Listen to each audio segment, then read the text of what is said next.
你准备好了吗？1年1度的七夕情人节又要来喽！那是肯定，我今天可是特地安排在这个风景优美的地方。你看空气有多么好，我这边爬山，健行一下，看多么棒啊！另一半你喜欢的啊。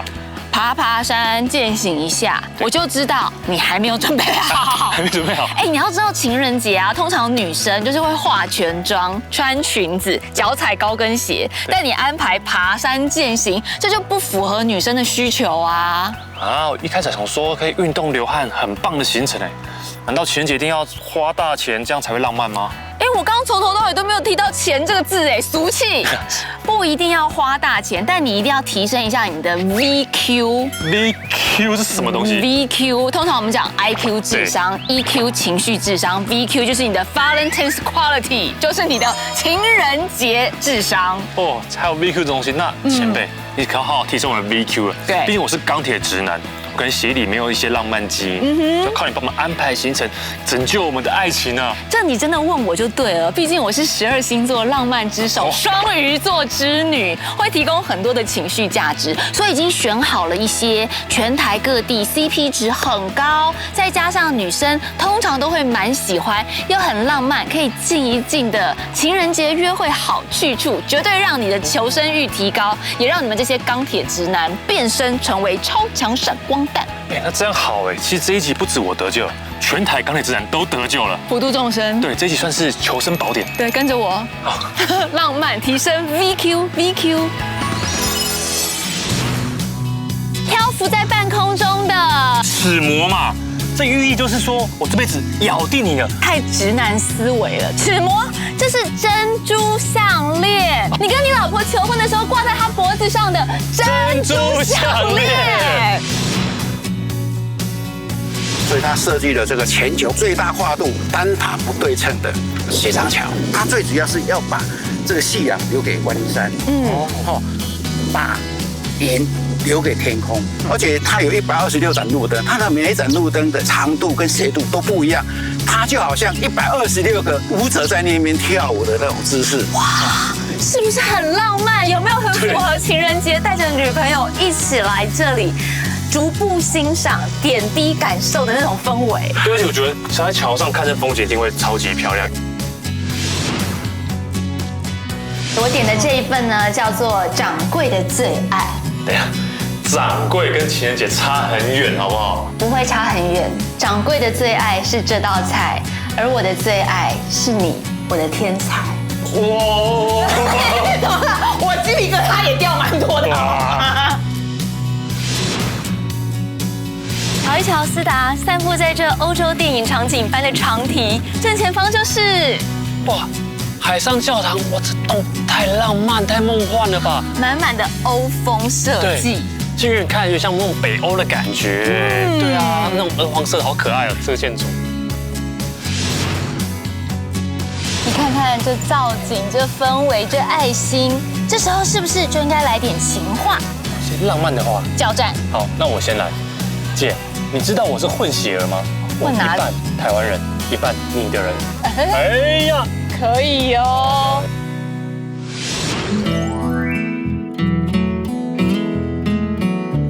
来到巴黎左岸就是要吃这个经典的小吃双胞胎。来，这个我也很爱吃，但是呢，情人节的旅行计划，你就带我来巴黎，在木栈道上吃双胞胎，这样吗？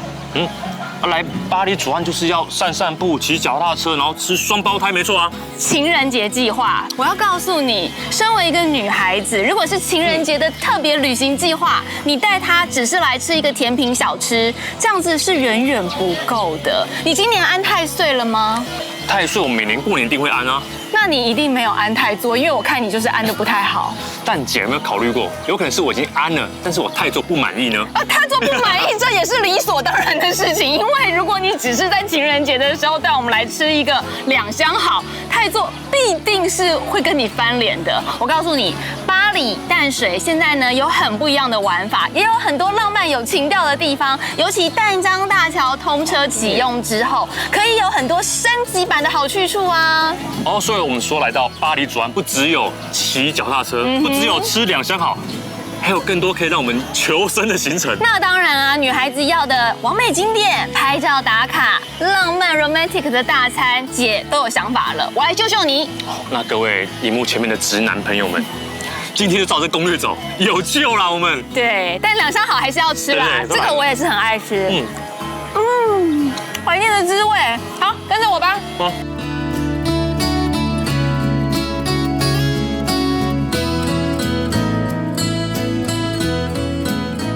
来，这就是我们第一个救命点——巴黎婚纱广场。看看打卡景点就在这里，有没有很有 feel、很浪漫的感觉？我觉得刚刚两相好，这个好一点呢。怎么了？这是一个全身镜啊，这是什么好特别的啦？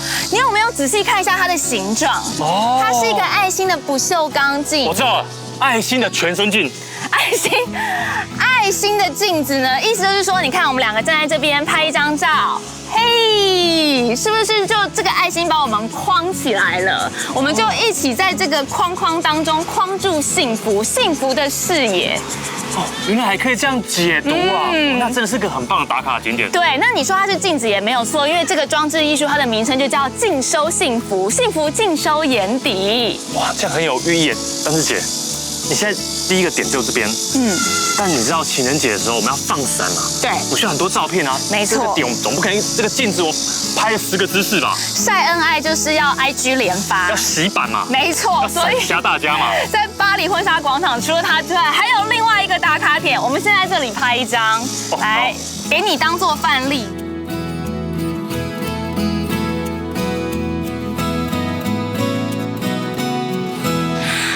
在半空中的姐，我跟你讲，这个我看得懂了，我进步了。哦，你看得懂？漂浮在空中的齿模嘛，这寓意就是说我这辈子咬定你了，锁定你了。哎，这个很浪漫哎。你有自己的解释，我觉得是一件好事，但你还是太直男思维了。齿模，这是珍珠项链，你跟你老婆求婚的时候挂在她脖子上的珍珠项链。哦，所以还是我捡了。哦，原来是珍珠项链。哦。那你的解释更浪漫。对，真爱一生，因为有珍珠嘛，对不对？所以这个是珍珠项链。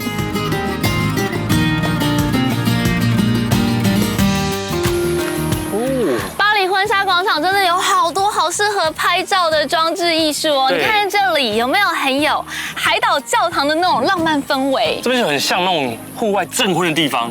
跟你说，这个地方我就知道这寓意了。你知道？有个钟嘛，是敲响的钟，就代表说我对你的爱没有终止。没有终止，没有终止，你错了，这个很危险哦，没有终止，差不多。你可以有一个专属于自己的土味情话语录，你逐渐开窍了。不过这里确实也跟钟有关，钟爱一生。哦，钟爱一生。但我觉得你用你自己的方式跟你老婆告白，对，她应该会更喜欢哦。其实每个人都每个人适合的方式。是的，但你只要找对场景，那个氛围对了，你稍微加一点点分，讲一点点小情话，其实什么就都对了。对，这真的越来越多景点可以洗版啊。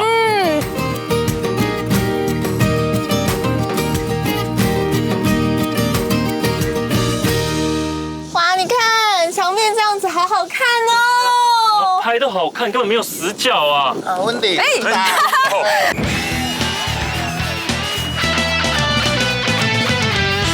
大哥，我们太不拍照了，都没发现你已经来了。虽然这样拍摄淡江大桥，每一个角度都非常漂亮，但是你们也假设知道淡江大桥的建设过程，相信你们在取景的角度跟方式一定会不一样，还有更加角度啊！这个大桥。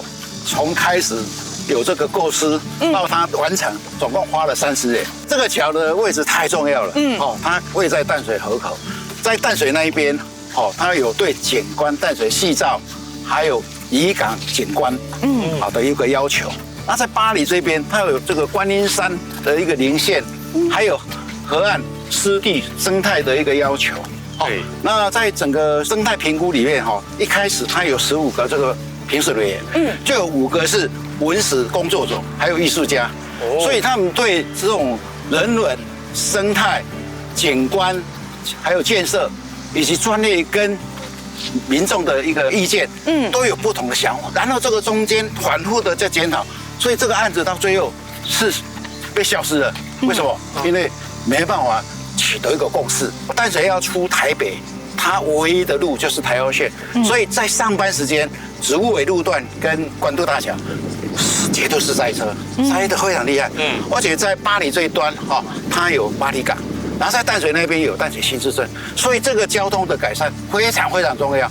然后最后没办法再重新的一个评估，所以就采取用国际指标，所以这个桥梁是台湾第一个采取国际标的这个公共建设。所以也是国际级的建筑啊。对，那这个最后的这个夺标是有这个英国曲线女王之称的这种扎哈蒂的建设团队来夺标。这个团队为了设计这个淡江大桥，他们走遍了淡水、巴黎这边，从渔人码头，然后云门舞集到红毛城，那这边从关渡大桥、观音山到我们现在这个位置，他从不同角度来评估这个大桥要怎么建，然后他们派了一个人在这边蹲了1年的时间，看这个夕阳，每天记录它落在淡水河岸的位置。哇，很细节，很 detail， 对，就为了设计出最好的桥。对，而且经过各方面评估，难怪我觉得这曲线特别不一样。对，而且因为它要符合所有的需求，所以它设计了这个全球最大跨度、单塔不对称的斜长桥。这个桥的一边是175公尺，一边是450公尺，所以这个桥的这个长度等于是我们的另外的一个2倍半。你看它在淡水端它比较短，在巴黎端它比较长，所以它的这个难度是非常的高。对，就是单塔不对称桥的意思。设计的案子它有一个非常美的名字，就叫做夜半舞者静谧石。这是不是跟云门舞集也在地有关系？对，这个设计团队他在设计的时候拜访过云门舞集，他看到云门舞集的舞者在那边跳舞美妙的舞姿，还有这种耀跃的这个姿态，他给他一个非常好的灵感，所以他设计了这个大桥。所以每一个线条都很像是舞者在翩翩起舞的感觉，生动。它的主打是所有的模块都是3D 模块，对，它的每一块模板都是只能够使用一次。所以量身定做的，对，所以你就知道说它的这个建造的这个困难度。而且这个大桥的设计是一个211公尺，大概是70层高的这个大楼，其实非常高，对，非常高，对，所以它做成一个非常细小的，它就是在淡水的那一边，它最主要是要把这个夕阳留给观音山，把云留给天空。而且它有126盏路灯，它的每一盏路灯的长度跟斜度都不一样，它就好像126个舞者在那边跳舞的那种姿势。哇，是不是很浪漫？有没有很符合情人节带着女朋友一起来这里逐步欣赏、点滴感受的那种氛围？对，而且我觉得站在桥上看这风景一定会超级漂亮，因为我知道人行道也是很宽、很舒服的。对，它的人行道总共是左右各5公尺。它这个桥在设计的时候就已经把这个车子、机车还有行人都分道，而且它还保留一个轻轨的一个线路。人行道现在已经变成巴黎、淡水两岸居民最佳的运动场地。运动、散步，对，散步、慢跑都是一个最好的选择。其实它真的是一个很有未来愿景的公共建设，因为连轻轨都先预留好了。告诉你一个秘密今天假设搭船在河上欣赏淡江大桥，又别有一番风味。这个比路上拍的话更漂亮、更壮观。一定要的，本来在淡水巴黎就应该要搭个船。对，要搭渡轮很有名，所以算是一个私房的角度看淡江大桥。对，而且我们先去预习一下，这样子呢，你就可以再带你老婆来一次。对，而且我带我老婆来，可以让她再对我晕船一次。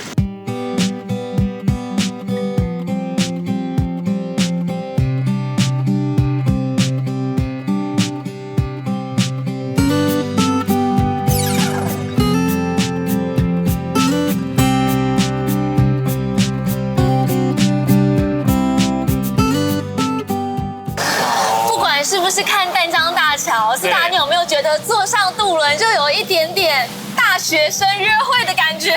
觉得杨大哥真的很会推荐，就坐上渡轮要吹海风，就一种出游的感觉。是，然后有一种浪漫游船河。对，恋爱的时候就是要兜风啊，就是要游船河啊。我觉得是一个很棒的一个约会行程。对，特别是现在这种比较热的天气，吹着海风，我觉得其实很舒服哎。对，我跟你讲，女生约会就是要安排这一点，对，又可以让她享受大自然，又可以看到美丽的风景，又不用晒到太阳，得分。哎呦，这行程真的不错，而且还可以坐下可以拍美照。对呀，哇，风吹过来好舒服哦。我们朝着淡江大桥前进了。对。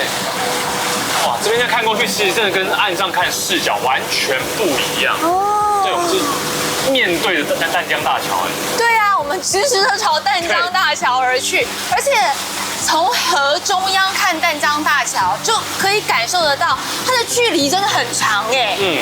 如果是去那种很高的塔顶往下看，就会说这是上帝视角。可是现在我觉得我们是水中女神视角，湖中女神的感觉。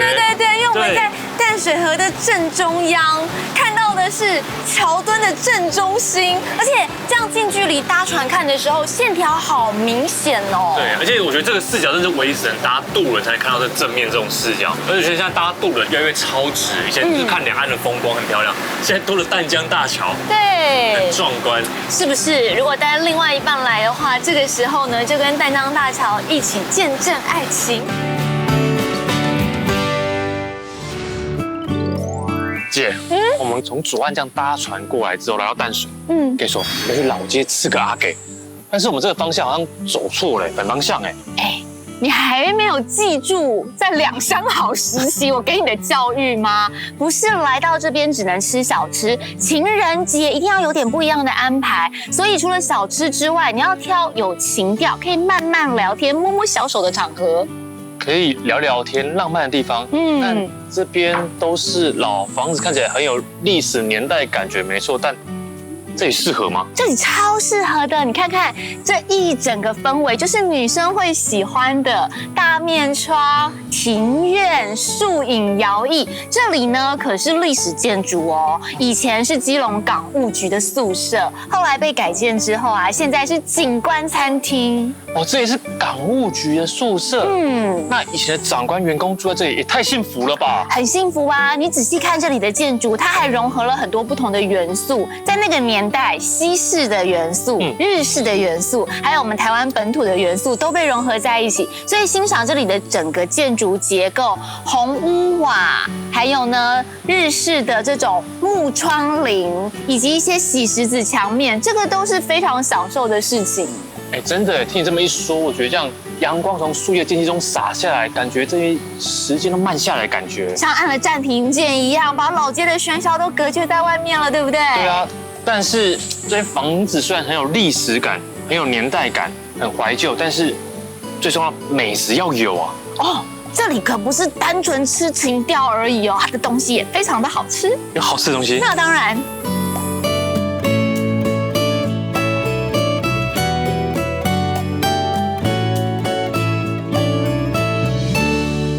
在室内用餐呢，除了整个气氛很好，我觉得另一半会开心之外，点餐也是一门学问。今天我点的这个餐点也是为了情人节。你点这个餐是为了情人节？对，我点的这一份呢，叫做掌柜的最爱。等一下，掌柜跟情人节差很远，好不好？不会差很远，掌柜的最爱是这道菜，而我的最爱是你，我的天才。哇！怎么了？我鸡皮疙瘩也掉蛮多的。那照你这么说，我学会了。你学会了？我这道菜也有寓意的。哎呀，旁征博引啊！对，我这道菜叫做百香甜桃桂鱼。对，我吃鱼的时候，我只吃鱼头跟鱼尾，因为我把鱼身都给你。哎呦，你脑洞大开了，开窍了，开窍了，学会了。哎，现场男性工作人员们学会了吗？哎，观众朋友学会了。大家都笔记了吗？不过啊，认真说，我这一道掌柜的最爱，你知道掌柜哦，在古代就是主厨啦，或者是这个理事的人。那理事的最爱可以说是招牌料理了。哦，可以获得那种大佬的青睐，没错是最厉害的，最招牌的。它是时令海鲜，然后用辣酱去拌炒，所以我一直闻到一个非常浓郁的香气。那个香气呢是有海味的，是有海味香，也有辣味香。哦，我觉得你会喜欢哎。真的吗？它有一点，你说辣又不是很辣，它是有点像 XO 酱，再加上一点点西式香气的感觉。对，它香气很足哎，而且这个辣是会，我觉得会上头的，很刷嘴，你就想要再吃第二口。对，因为就像我刚刚讲的 XO 酱，它有时候就是有点好像很拌饭、很下饭，就它除了辣之外，会有一点点酱香，或是呢有一点点像是虾米海鲜香，因为它就是用海鲜做基底的，所以本身其实这个香气就会让人觉得哇。配一口饭的话超级搭，再加上时令海鲜本身就有海鲜的甜度，你不觉得它上面加一点点木素芽生菜，还有它很多的菇类啊，以及蔬果拌在一起，甜度就把那个辣度完全综合掉了。对，而且它的菇也把那个海鲜精华吸收在里面的感觉。对，你吃过的那种海鲜精华感觉很棒哎，很棒，很有口感。不愧是掌柜的最爱把味的天菜。哦，是，那我试试看。我这个返乡鲑鱼佐甜桃，因为我很好奇沾甜桃什么感觉。对，你可以吃鱼生啦，没问题。没有，我可以把鱼生留给你。鱼生的肉质比较丰厚哦。好脆哦！我听到你那个滋啦的声音。对，它煎的很脆，然后鲑鱼本来就是台湾人很喜欢的那种鱼种。对，所以说我觉得选鲑鱼一定没错。然后它沾了甜桃之后呢，就是它有点酸酸甜甜的感觉，有点取代柠檬的感觉。哦，对，因为一般会挤柠檬在鲑鱼上。但我觉得挤柠檬可能会有些会不喜欢柠檬那么重的味道。对，甜桃比较清爽一点，然后带点甜，我觉得这搭配很棒哎。我试试看，试试看这个是鱼生。是鱼生，鱼生，把它弄得好碎哦。我懂你的意思，这比较有爱情的感觉。因为如果加柠檬的话，哇，就是一道好吃的料理；但是用甜桃的话，它就是情人的料理。对，而且就是跟谈恋爱一样，多汁多味。因为甜桃吃下去就会好像有冒出粉红泡泡的感觉，对，甜滋滋的，不错不错。我们这两道都很适合情人节点来吃。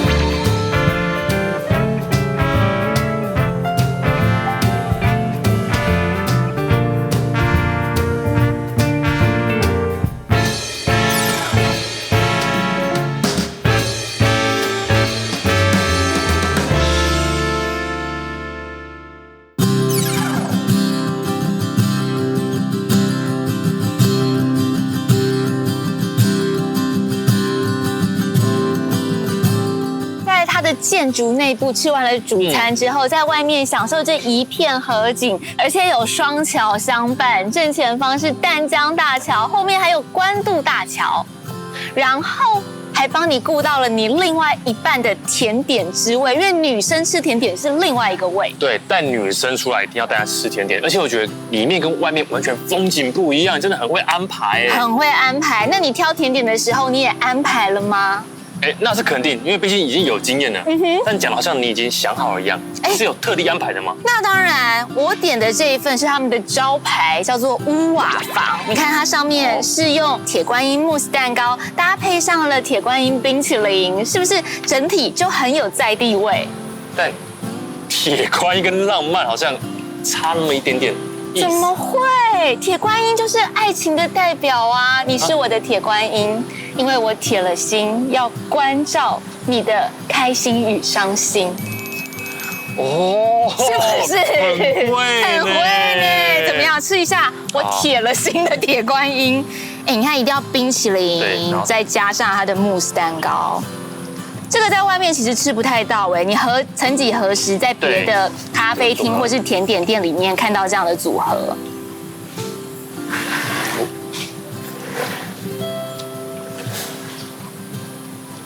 茶香超级浓郁，这个茶香浓但不苦。对，这茶香很浓郁，我到现在还在满嘴都是那个茶香的味道。就像爱情一样。它很浓郁，不苦，带甜，回甘，有韵味，跟谈恋爱一样，就就是可以让你不断的回味，因为那个茶味一直在你嘴里一直散发出来。对，这个茶味它会给人很细水长流的感觉，因为它就是淡慢慢酝酿，逐渐越来越浓郁，可是又不会浓郁到太过爆表。对，还有清爽的感觉，就像不管恋爱谈了多久，都保持初心一样。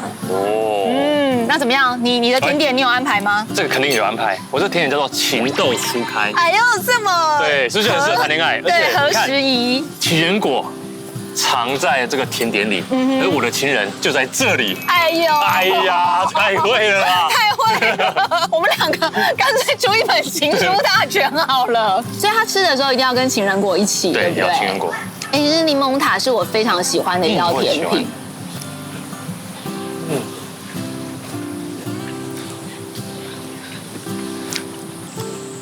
真的是情窦初开的感觉。对，酸酸甜甜，好像初恋。对，真的，因为它加情人果之后，你让柠檬塔多了一个情人果那种脆脆的口感，而且它那个味道是酸甜的，我觉得很棒哎。对，它酸甜的，像初恋，也让我回想起一点点童年的感觉，因为情人果就好像是童年在吃剉冰的时候，对，很雀跃的那种心情，就很有小时候夏天的味道。对，就整个人变得哇，好像心情开始很纯净、很开朗。所以2道甜品都很厉害。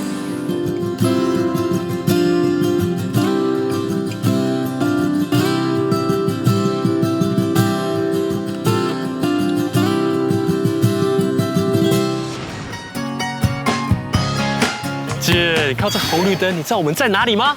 我当然知道啊，我们在屏东，这个在屏东非常的有名。对，这是屏东非常有名的爱情红绿灯。你看他们从脱单谈恋爱，到求婚，到怀孕，到生子。你看情人节带另一半来看这个，是不是非常的浪漫呢？浪漫是浪漫，但是我们就在这边过一整个情人节，就在这马路边看红绿灯，这样吗？如果觉得有点 heavy， 可以牵手到对面看个西湖，再回来再看红绿灯，不觉得这行程又浪漫又经济实惠吗？真的是活该你在家地位这么低落，比你家的伟文地位还要低落。那是确实，因为你求生欲太低了吧？情人节一整天看完红绿灯，你还要安排别的行程。还好这里临近东港，东港我很熟，大鹏湾附近我超熟，有一个约会可以帮你大大加分，提高家中地位的约会圣地。我终于不用再坐在地上了，那就靠姐赶快带我去吧。比你家猫狗地位还会再高一些。哦，level up。对，level up。好不好？要。走。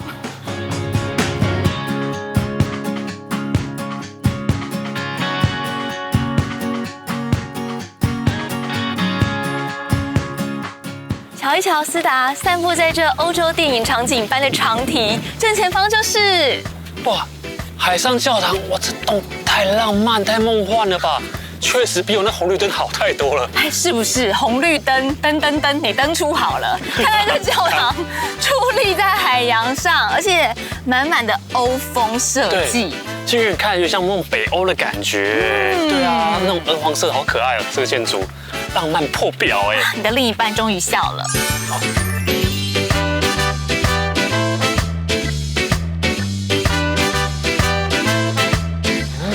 好浪漫哦！你看，里面简直就是所有女生的爱心都往外喷发出来了。我跟你讲，这边走进来会让人家想再办一次婚礼的冲动。对，很适合那种公证啊，或是那种宴客，外面看起来和和爱的，里面是很气派的，我觉得。而且你看它这个设计有没有一点光之教堂的感觉？对，它刚好跟太阳洒进来，而且变成是海边。哦，它整个圆拱形的设计非常的欧系，那光之教堂的设计又有一点点日式设计师的概念，日光加海色，你真的不要太感谢姐。我觉得你带老婆来，你老婆又会重新爱上你一次。对，我确实，而且这每个角落感觉都非常好拍照，光是好拍照就赢一半了啦。哎，等一下，它的点心也会让女生更加的芳心喷发。不止 view， 点心很厉害，点心很不错哦。哇，不愧是学姐，厉害。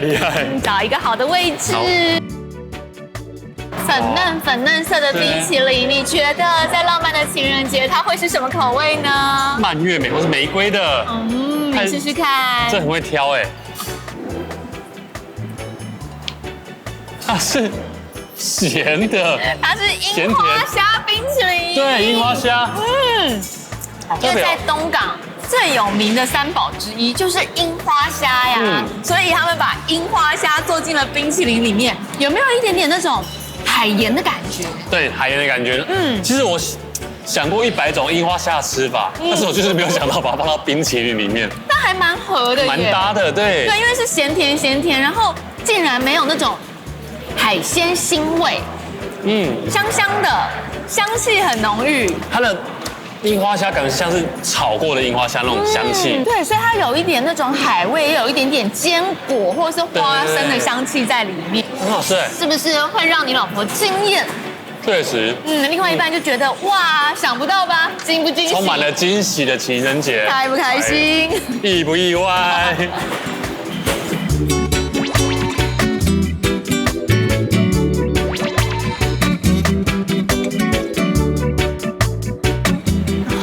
屏东的柠檬真是没话说，加在咖啡里面，这个西西里的香气跟其他地方硬是不同。我这个呢是蜜香红茶，它是用玻璃瓶装，我觉得就是很有欧洲的感觉。对耶，对像你很像欧洲的那种士绅。很像。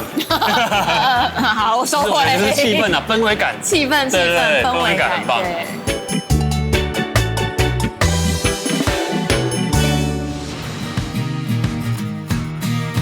是的啊，我们已经搜罗了全台各地的求生约会提案。我想，老公、男友，尤其是你，今年情人节应该透懂啦，没问题。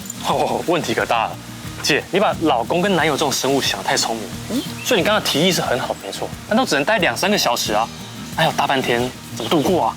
等一下，人夫这种生物，你们是没有办法举一反三、旁征博引是吗？我这种小机灵当然可以，但是观众朋友可能不行啊。我们可以待久一点的。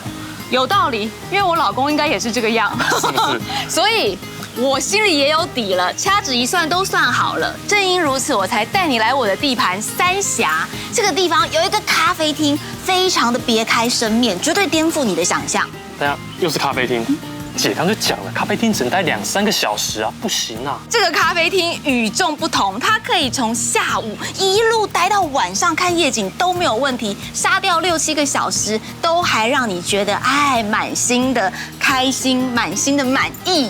哦，这行程听起来很棒哎，那就跪求带路喽。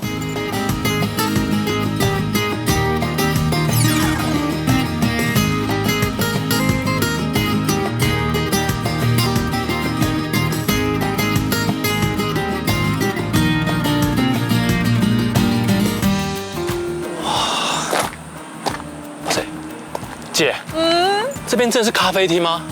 这个落羽松大道也太美了吧！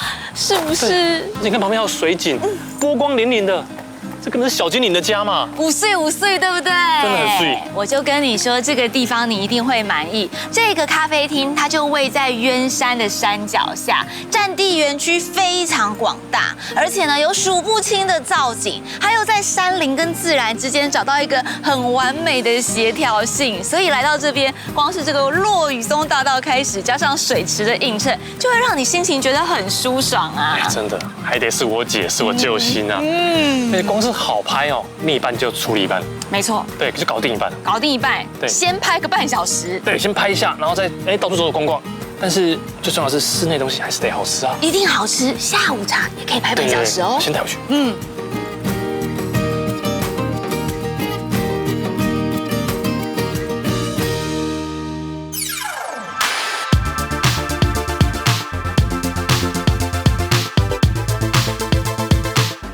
哇塞，这个氛围有没有很棒？我跟你今天别有洞天哎，完全跟外面不同风格哎。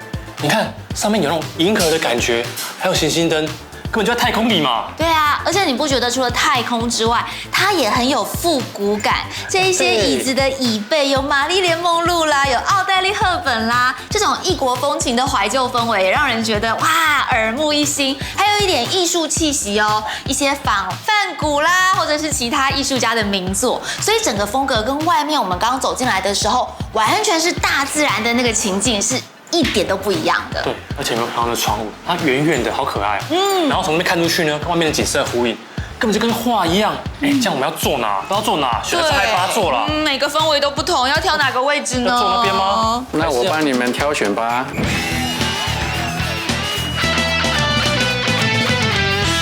Jeffrey， 你们这边的色彩这么缤纷，是你自己个人的偏好吗？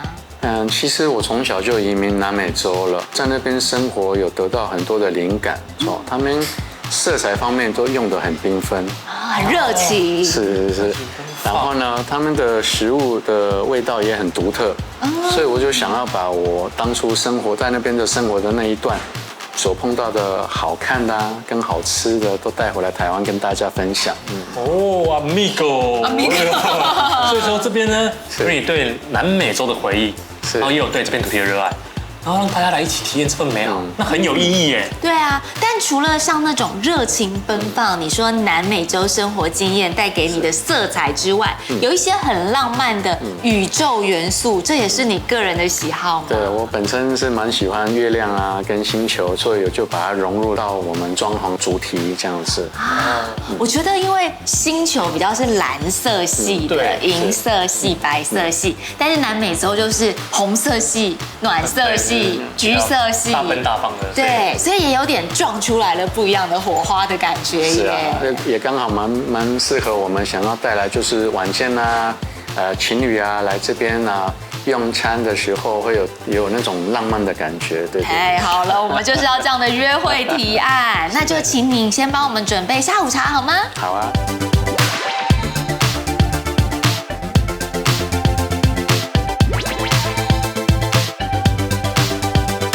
哇塞，这马卡龙也太漂亮了吧！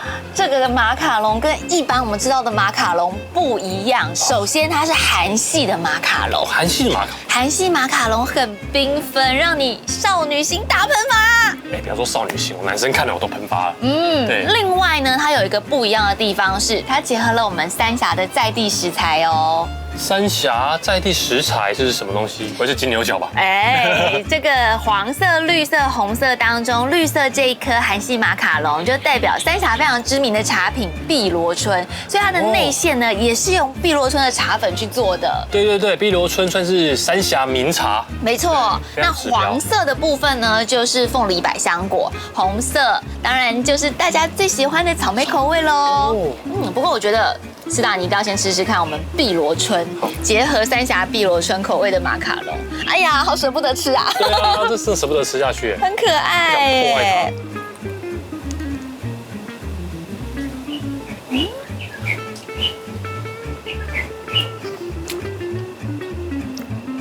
一般我们会觉得马卡龙都是很甜很腻的，对。可是他们这里用的是减糖配方，所以呢，怕甜的人真的不用担心，非常爽口，它不会让你吃下去就觉得哎呀太甜了，一口就停的那一种。所以一方面呢，本身的甜度就已经降了，再一方面，碧螺春因为是茶品，而且是茶中极品，所以你不觉得吃下去之后芬芳感非常的明显吗？对，它茶香整个蔓延在嘴巴里面，而且它是非常清爽的，可以整颗一口塞。好好吃哦。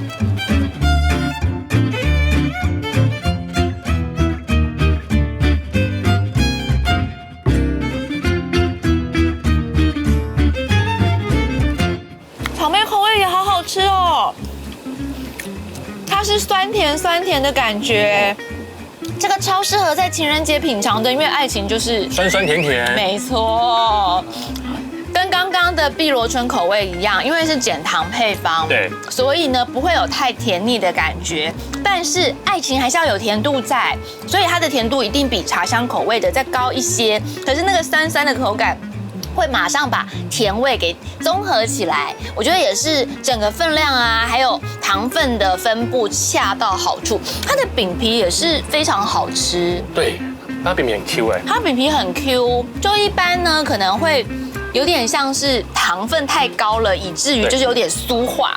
对，外面有点像焦糖感觉，可是不一样。这不一样，它就是会有一种回弹，有一种弹力的感觉，蛮 Q 的。那来试试看这个凤梨百香果。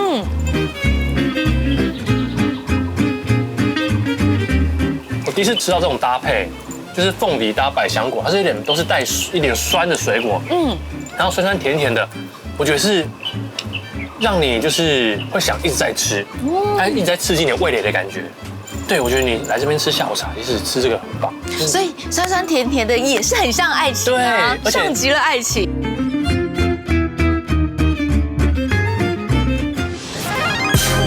Pull up, it's Saturday night. Fill a cup and it feels right. You done had a long 你看看这造景、这氛围、这爱心，这时候是不是就应该来点情话？些浪漫的话，交战。好，那我先来。姐，你知道我是混血儿吗？混哪里一半台湾人，一半你的人。哎呀，可以哦，我来。好，你觉得今年我想送你什么花？情人节那当然玫瑰花。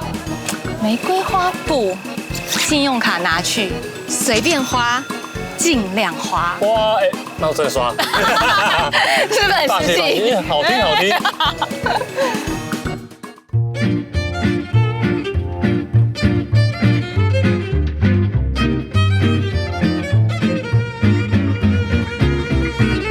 欣赏完夕阳之后，又可以直接吃晚餐，是不是满足了你们这种懒人夫要从下午直接约会到晚上的这种约会烦恼？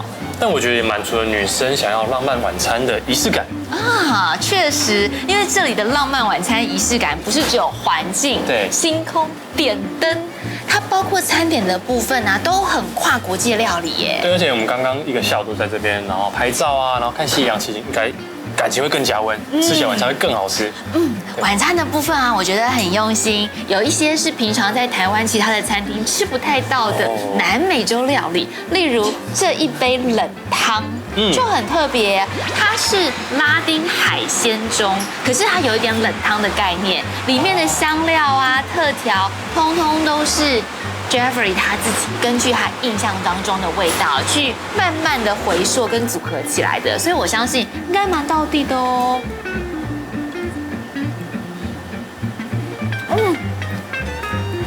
哇，好好吃，好好喝。整个非常的清爽，酸甜的感觉，番茄非常香。可是番茄味之外，香料的风味会让人觉得神清气爽。哦，看起来很重口味。对，你看到你会联想到墨西哥沙沙酱，对，你会觉得哎呀一定是很酸的，或者是像泰式酸辣汤那样子很辣的，没有，它的酸甜感是很温柔的，就像你对你老婆那么温柔一样哦。喝起来好爽口哦，这个我很喜欢哎。是吗？那我试试看这个。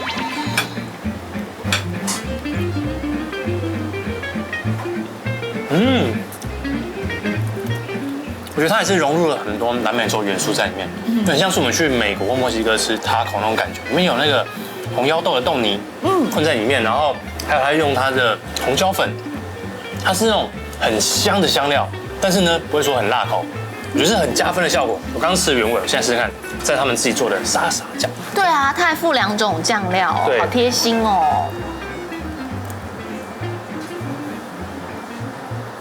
这个沙沙酱怎么了？对了，对了，怎么样的对法？原本有一点稍微带甜的感觉，就是它肉嘛，牛肉，然后但是你加了沙沙酱之后呢，它有点酸，有点加成的效果。对，它的沙沙酱也是不用辣取胜，对，它不是用辣口来让你觉得很重口味，反而是调配之后，我觉得不吃辣的人就会觉得酸甜感比较重，它不是辣，它是酸甜感，很好吃。然后另外酱是酸奶酱，我觉得它吃起来很有趣哎，有点像是沾了一点优格的那种感觉，也是很清爽的感觉。我觉得不管是如果夏天比较热或什么的，我觉得超级搭。而且我刚刚用饼皮沾了一点沙沙酱，我发现它的饼皮超脆的。对，它边边的地方，就是那种外酥内软，然后里面的是很蓬松柔软的。饼皮制作的也非常好哇！如果你想要吃饭类的主餐，这边也有提供很多，像这样子狮子头结合的是咖喱，我觉得也蛮跨国界、无国界料理的。所以你说姐是不是很会挑？哎，真的是很会挑哎！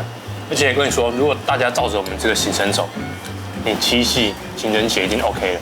我觉得平常你的求生欲有一点偏低，这一次整个游程下来，你有觉得求生欲完全都已经旺盛了起来，都知道该怎么样让自己活下来了吗？确实，因为毕竟我老婆注重的不只是七夕情人节或纪念日，平常我们就要好好的求生下来。哎，俗话说得好，只要爱对了人，每一天都是情人节。对，然后 Happy Wife Happy Life。对，所以你不是只有情人节要表现好，这一些口袋名单，大家平常也可以拿出来使用的哦。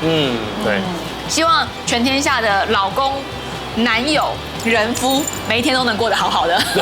大家加油！